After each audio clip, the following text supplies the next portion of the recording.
agradecer a todos el esfuerzo. Yo creo que siempre uno tiene una discusión muy difícil cuando se va a organizar estos eventos, que empieza a salir la oportunidad de conocer más y más. Y al final, pues no sabe realmente si el tener tantas disertaciones ha sido positivo o ha sido no tan positivo. Porque lo positivo es que uno puede conocer un panorama más amplio de lo que es la Comisión Nacional de Seguridad Alimentaria, su marco, sus objetivos, cómo están viendo a nivel nacional, cómo van a responderle al país, el plan del Ministerio de Agricultura, pero luego vienen las diferentes experiencias ya concretas que son tan ricas, pero la gente se nos cansa. Algunos se nos retiran, no porque quieran retirarse, algunos tienen otras cosas que hacer, visitas al hospital, en fin, compromisos. Pero bueno, al final, en el equilibrio, pues decidimos dejar las ponencias que ya hicimos. Otra posibilidad era también decir, bueno, dejamos que intercambien todos con los ponentes, porque es la oportunidad de que entre una discusión que, si la escuchan todos, las inquietudes de cada quien, pues también a veces uno va pensando como no esperaba, como tal vez como uno no lo está viendo. Pero al final dijimos, no, mejor pongamos las preguntas escritas, porque somos tantos que va a ser difícil, si somos más de 80 y en realidad fuimos más de 100, que si cada quien habla 1 minuto, 2 o 3, pues hombre, ya es difícil manejar el tiempo. Yo he tenido que hacer un enorme esfuerzo por callarme, por no escribir mis preguntas, porque la verdad es que ha sido tan rico todo, tan lleno de ideas, tan densas, y además que he encontrado respuestas a problemas que siempre uno está tratando de dar la mejor solución. Por ejemplo, y es lo que son mis reflexiones finales, como dijo el compañero maestro de ceremonias, el problema fundamental que yo encuentro es cómo vamos a responder de manera efectiva, contundente, concreta, real, sin mucha teoría, sin mucha situación explicativa, sino de una manera simple, concreta y clara a problemas graves que nos llevan a la destrucción como países. Es decir, cómo vamos nosotros a lograr con el agua, fíjense, con el agua que cada vez parece que tenemos más, porque con el cambio climático hay lluvias convectivas, es decir, lluvias que caen muy intensas en menos tiempo que antes, y le da la impresión a nuestros ciudadanos y ciudadanas o a nuestros pueblos e incluso a nuestras autoridades, le da la impresión que tenemos mucha agua, y ciertamente tenemos mucha agua, pero cada vez menos agua. En el año 2008 en El Salvador teníamos 10.127 metros cúbicos por persona, per cápita, por cabeza, y en el 2013 teníamos un poco más de 8.000 metros cúbicos por cabeza. 2.000 metros cúbicos menos en 5 años. Eso es gravísimo.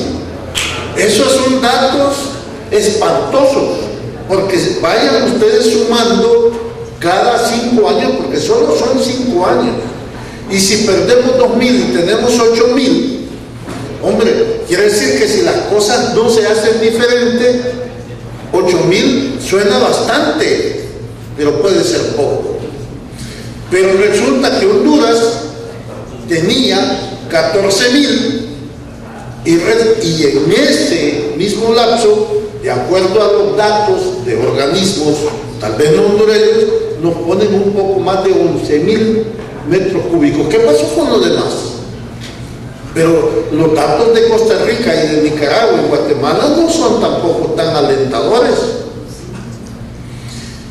Esas son realidades que enfrentamos, y como la reducción de vulnerabilidades, o lo que aquí se ha dicho, el fortalecimiento de la resiliencia, es decir, de la capacidad de resistir lo que está pasando, no solo a nivel local, sino a nivel mundial, es una obligación primero de los que dirigen los países, pero luego de los que dirigen a los pueblos.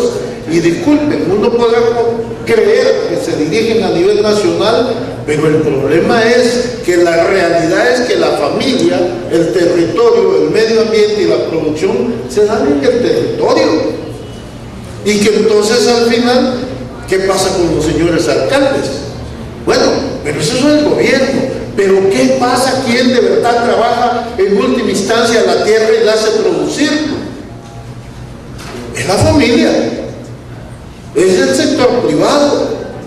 Y entonces aquí, cuando uno empieza a reflexionar ante estas cosas, dice cuál es el rol que le toca al gobierno nacional, al gobierno municipal, y cuál es el rol que le toca a la familia y a la persona humana. Pues miren, es muy sencillo. Primero tenemos que entender y conocer la situación. Y hoy, una situación tan compleja, yo creo que nos vamos más claros de cómo es. Nos vamos con un conocimiento más preciso de lo que significa la sequía, la alerta ante la sequía, la seguridad alimentaria y qué hacer ante esta situación. Pero sobre todo, me voy impactado también por entender algo que parece difícil, ¿verdad? Y que siempre es difícil dar una explicación inteligente y contundente para que el propio país, el propio gobierno o los gobiernos de nuestra región nos entiendan. Fíjense que nosotros, de las comunidades, de los municipios y del mismo gobierno central, recibimos una presión grande porque consigamos fondos para hacer obras de mitigación que significan hacerle bordas, es decir, obstáculos a los ríos para que no se desborden. Y entonces lo que nos están diciendo, y oigan, esto no es algo nuevo que voy a decir, pero resulta que parece que los oídos de todos nosotros a veces parecen sordos a esto. Porque digo, bueno, miren, lo que estamos haciendo es cerrando la posibilidad que los ríos se expandan y toda aquella erosión del mejor terreno que tenemos, que viene desde las alturas, le cerramos la posibilidad que se explaye y por tanto que empiece a generarse lo que naturalmente se hace en los deltas, en las partes bajas, que es el terreno más productivo, porque allí toda la tierra se vierte. Pero además también la preocupación de cómo impedimos que esa erosión sea tan grande, que no baje tanta, pero aquí baja y además la bloqueamos y la tiramos al mar. Y no solo eso, resulta que en el mar la vida depende principalmente de los arrecifes y de ese bosque natural que se llama mangle. Y cuando la tierra llega a la costa, pues resulta que destruye el manglar y empieza a generar condiciones negativas para el desarrollo de los arrecifes. Pero decimos que estamos protegiendo a la población. Es más, hoy aquí preguntan que si el Ministerio de Agricultura y Ganadería tenía fondos para ir a hacer las bordas en la parte baja del río Grande de San Miguel. Claro, si uno se levanta y dice, mire, eso no es apropiado, si no hay una comprensión diferente, corre el riesgo que se piense, vea qué bárbaro, ¿verdad? Es un funcionario del gobierno y no quiere hacer su trabajo de proteger a la población. Entonces, el hecho de que ahora comprendamos el fenómeno más a fondo significa un avance estratégico. Primero, fíjense lo último de todo lo que se ha dicho, que de todo podría hablar, yo quisiera centrarme en el manejo que hicieron de recuperación de cuencas, ¿verdad? Es una manera diferente de verlo. No nos están diciendo, miren, hagamos todas las barreras vivas, hagamos terrazas. No, lo que nos dice es, miren, captemos, detengamos el agua, hagamos menos fuerte la escorrentía, o más bien el caudal del río. Detengámosla, porque al estar detenido el agua, pues hombre, el agua busca infiltrarse. Ese terreno rico y útil, ¿verdad?, que se va y que absorbe el río abajo y además que perdemos, lo estamos preservando. El agua, además, al irla deteniendo, se filtra y nos mantiene aquellos pozos, ¿verdad?, de un agua cristalina, limpia y abundante. Eso es una manera inteligente de tratar la cuenca. Tal vez no sea lo único, pero es una manera inteligente. Y esas son las cosas que uno tiene que aprender para poder responder, ¿verdad? No con algo que suene como poético, ¿verdad? Venimos aquí a trabajar por el pueblo, por la pobreza. No, eso es simplemente que nos dice, miren, ahora que ya sabemos cómo, a trabajar, ¿verdad? Porque el hecho de estar hablando tampoco funcionan las cosas. Si actuamos tendremos el poder de cambiar las cosas. Y tenemos obviamente que agradecer a los que han actuado, han trabajado y hoy nos permiten de esa experiencia, como me dijo el comisionado Moisés Alvarado de Copeco, el ministro comisionado, que me dice, esta es la manera correcta. Ver cómo lo están haciendo en varias partes, ver lo positivo y así se aprende de verdad a qué es lo que tenemos que hacer como gobiernos y como pueblos.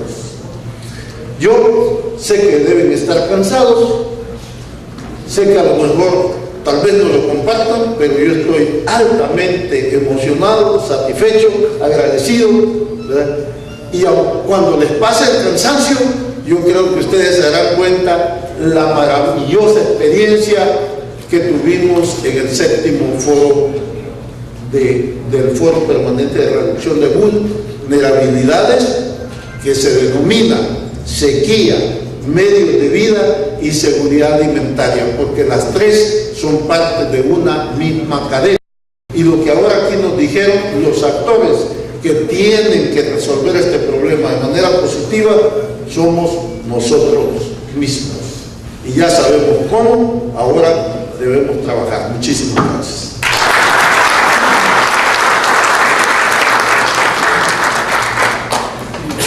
Secretaría para Asuntos de Vulnerabilidades.